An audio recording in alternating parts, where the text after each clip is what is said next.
pessoal da quinta etapa da EJA, da Educação de Jovens e Adultos do município de Picos. Graças a Deus aqui então reunidos para mais uma videoaula de História com o professor Ronaldo Moura.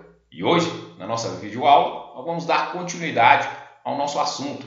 Para irem então acompanhando, abram aí o nosso livro na página 172, aonde então vamos debater a partir desse tópico, o crescimento das cidades.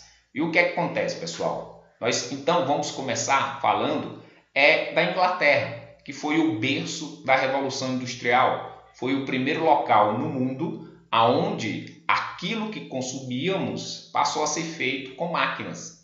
E aí o que acontece? Foi na Inglaterra aonde ainda por volta do século XVII, a famosa rainha Elizabeth I, ela então colocou em prática uma política que ficou conhecida como política dos cercamentos. Através dessa política, a rainha Elizabeth I, lá no século XVII, por volta de 1682, 1690, ela então colocou em prática essa política que dizia o seguinte, que nobres que tinham terra no campo e pequenos latifundiários que também tinham terra no campo, eles poderiam tomar terras comunais, ou seja, terras ocupadas por camponeses. Então, pessoas humildes que moravam nos campos ingleses poderiam perder suas terras para esses pequenos latifundiários, para essa nobreza rural. E aí, então, essa nobreza rural e esses pequenos latifundiários, após tomar essas terras desses camponeses, poderiam cercá-las para nessas terras produzir, então, matérias-primas para as manufaturas inglesas, ou seja, para aqueles locais que produziam produtos para o consumo humano manualmente.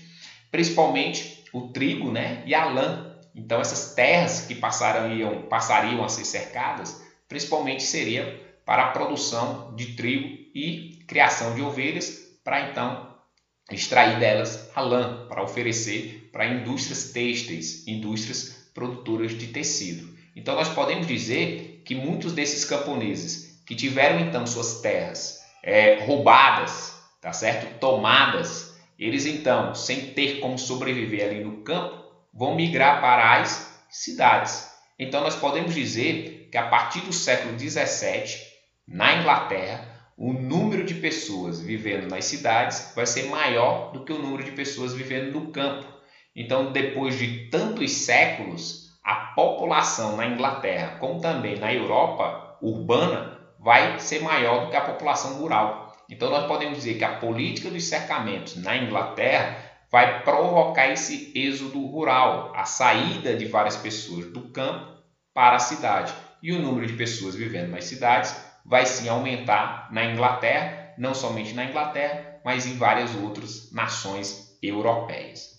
E na nossa página 173, vem esse tópico, as lutas operárias. Porque o que acontece, pessoal? Muitos então vieram para as cidades, vieram então buscar uma nova vida. E aí, nas cidades inglesas, a partir do século XVIII, a partir de 1750, vão existir as indústrias, uma nova forma de produzir, ou seja, utilizando máquinas. E aí, nessas indústrias, pessoal, vai absorver boa parte dessas pessoas que vieram do campo. Elas vão trabalhar nas indústrias, vão se transformar em operárias ou proletariadas. Só que como eram as condições de trabalho? Os patrões, donos das indústrias, das máquinas, colocavam os operários para trabalhar 14, 16 horas por dia. E aí então, e recebiam baixos salários, Então, de tanto serem explorados, esses operários vão começar a lutar, reivindicar por melhorias. As duas principais revoltas operárias contra a sua exploração trabalhista, procurando melhores condições de salário e de vida, vão ser o ludismo, que pode ser representado por essa imagem aqui da esquerda, e o cartismo, que pode ser representado por essa imagem aqui da direita.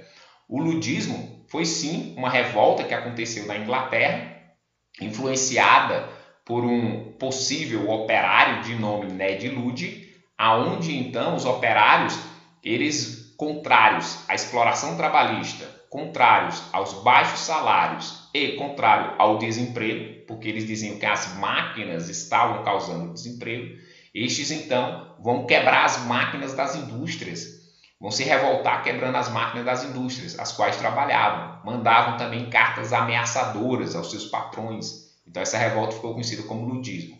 Já o cartismo tem esse nome porque foi um movimento operário a partir de um documento conhecido como Carta do Povo.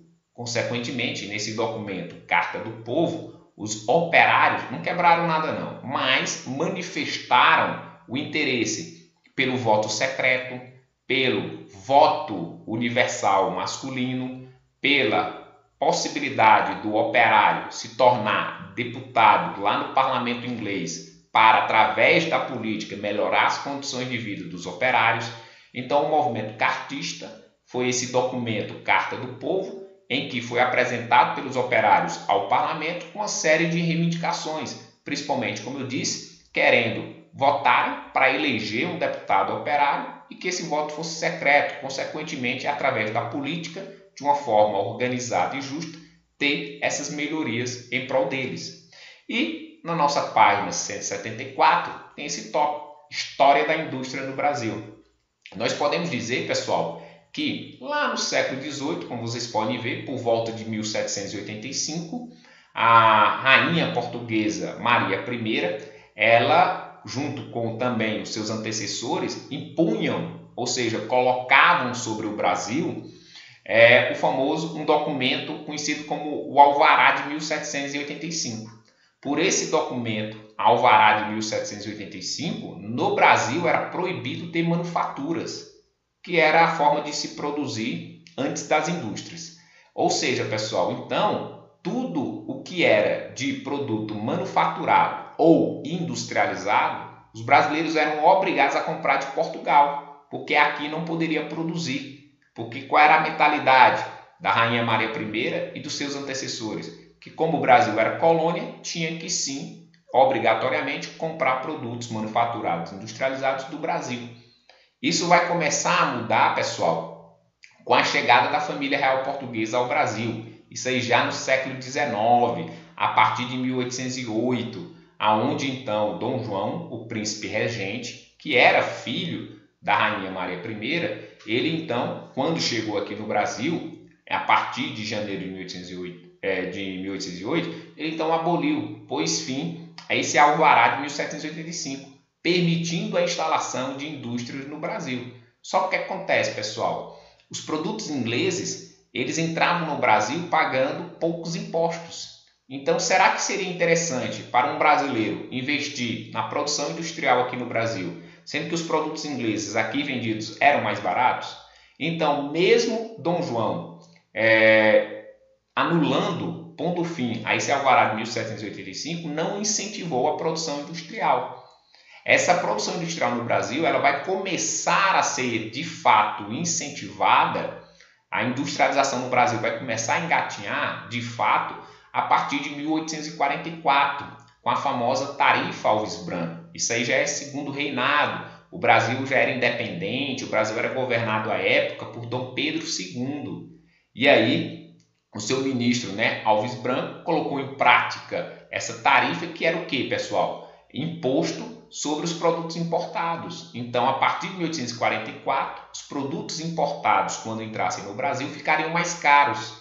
Então, isso foi um grande incentivo para se instalar indústrias no Brasil, porque o produto brasileiro seria mais barato do que esse produto importado, a partir da tarifa Alves Branco. Mas nós podemos dizer que o impulso enorme que a industrialização brasileira vai sim ter, também vai ser no século XIX, e principalmente a partir dos investimentos do Irineu Evangelista, de título, Barão de Mauá, como vocês podem ver na imagem. Tem a famosa Lei Eusébio de Queiroz, que pôs fim ao comércio de escravos entre a África e o Brasil. Então, muitos brasileiros que compravam escravos da África, sobrando mais dinheiro, vão investir na industrialização. O Irineu Evangelista, o Barão de Mauá, nessa época vai se destacar como o maior investidor, na instalação de indústrias pelo Brasil. Então, foi assim que teve início esse processo industrial do Brasil, principalmente a partir da tarifa Alves Branco, a partir então do século XIX. Tá certo, pessoal? Então, vamos concluindo aqui nossa videoaula. Fiquem com Deus. Tchau, tchau. Valeu, pessoal.